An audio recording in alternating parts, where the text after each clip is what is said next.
El escritor argentino Enzo Maqueira narra en una divertida crónica que el francés Jean-Pierre Léaud, actor fetiche de Jean-Luc Godard y François Truffaut e ícono del movimiento cinematográfico conocido como la Nueva Ola, en su visita a nuestro país en el año 2018 estaba interesado en, o más bien desesperado por, conocer el ejemplar del Necronomicon, que se supone duerme en la Biblioteca Nacional.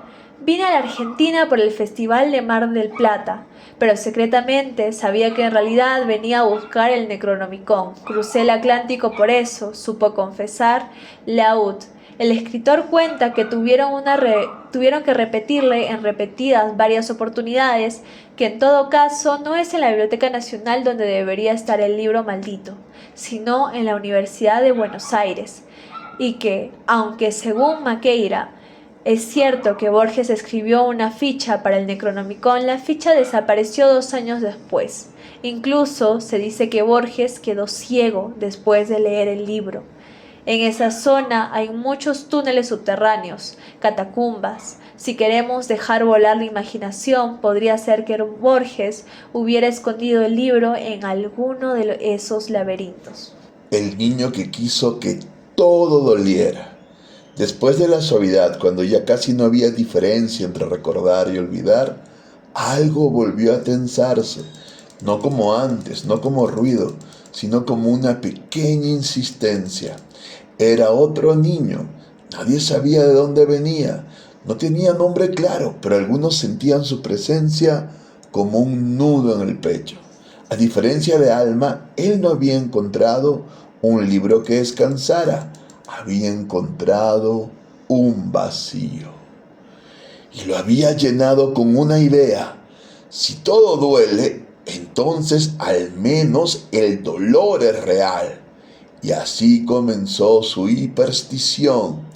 No escribió un libro, pero empezó a imaginar que todos desconfiaban de todos, que toda luz escondía engaño, que toda ternura era debilidad. Y otros niños, sin darse cuenta, empezaron a repetirlo, no porque fuera verdad, sino porque era intenso. La ciudad cambió un poco, no de golpe, pero las miradas se volvieron más duras, las palabras más rápidas, los silencios más pesados. Era una hiperstición oscura. No necesitaba monstruos, solo necesitaba interpretar todo desde el dolor. Alma sintió ese cambio, no como miedo, sino como una especie de llamado. No tenía ya un libro, no tenía ya un cuento, pero aún tenía algo, la capacidad de no convertir el miedo en daño. Buscó al niño, lo encontró sentado mirando el suelo, no parecía malvado, parecía cansado. Todo es mentira. Dijo él sin levantar la mirada. Si no duele, no es real. Alma no respondió de inmediato, porque entendió algo. Si discutía, alimentaba la guerra; si negaba, reforzaba la herida. Entonces hizo algo distinto, se sentó a su lado. A veces duele, dijo, pero eso no es todo. El niño apretó los puños. Eso es lo que dicen todos antes de mentir. Aquí estaba el núcleo de la guerra.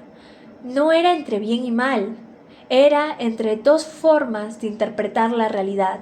Una que decía, todo es amenaza, y otra que sostenía, no todo es amenaza, incluso si duele.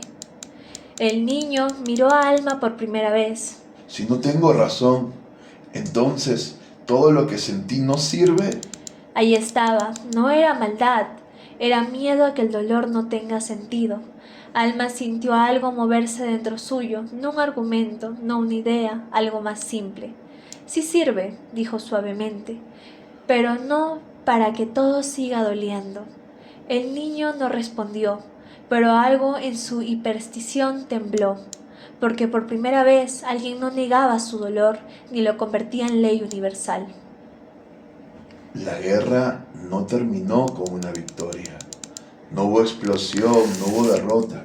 Solo ocurrió algo pequeño. Algunos niños dejaron de repetir la idea del dolor absoluto, otros no, y eso estaba bien, porque la hiperstición oscura no se destruye luchando contra ella, sino dejando de alimentarla como única verdad. El niño seguía ahí, pero su idea ya no ocupaba todo el espacio, y en ese pequeño hueco, algo nuevo o muy antiguo empezó a respirar. El intento de borrar el dolor.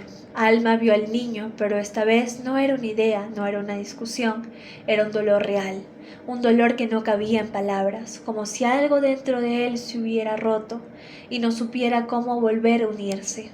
Alma sintió algo nuevo, no era miedo, no era duda, era una decisión. Esto no debería existir. Entonces hizo lo que nunca antes había hecho. No invocó, no sostuvo. Intentó hipoextinguir.